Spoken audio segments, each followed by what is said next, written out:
на Близкия изток, просто защото по архитектура наподобява Манхатън.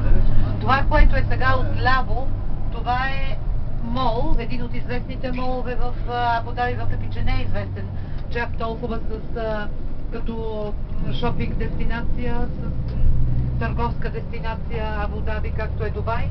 Нали, тук има молове, значително по-малки. Това е един от известните молове, Марина Мол. Кулата там, която виждате, всъщност тя е с външни асансьори. Има ресторант, който се завърта за един час, прави по подобие на телевизионната кула в Берлин. Там, знаете, така се върти. И тук има, върти се, за един час прави обиколка. Всъщност завъртане, така че нали, да си има панорамна гледка върху Абу Даби и голяма част от Емирейт Палас се вижда от там. Много красив изглед към Персийския залив и отгоре е всъщност едно кафе, което пак ще се върти там. Може вие да обикаляте и да наблюдавате. Това е частно яхтно пристанище, Марина Яхт Клуб.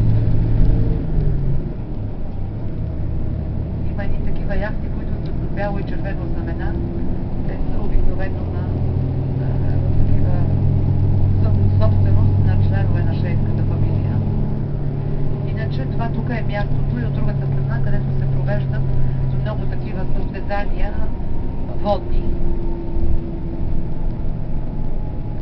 Каране на ски, тук може да видите на джетове, всякакви такива мероприятия се провеждат именно тук.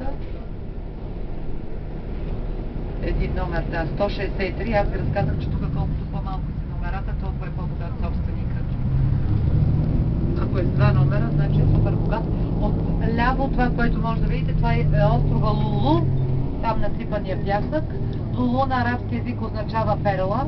Предвижда се за бъдеще той да бъде свързан тук с сушата на Абу Даби, с два моста и да се превърне в един парк, пак ще правят барбекюта, увеселителни площадки за деца.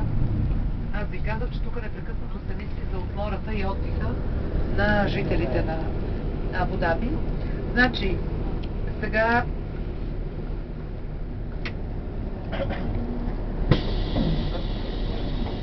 часа е 1 без 10, по-моя, баша колко? 12.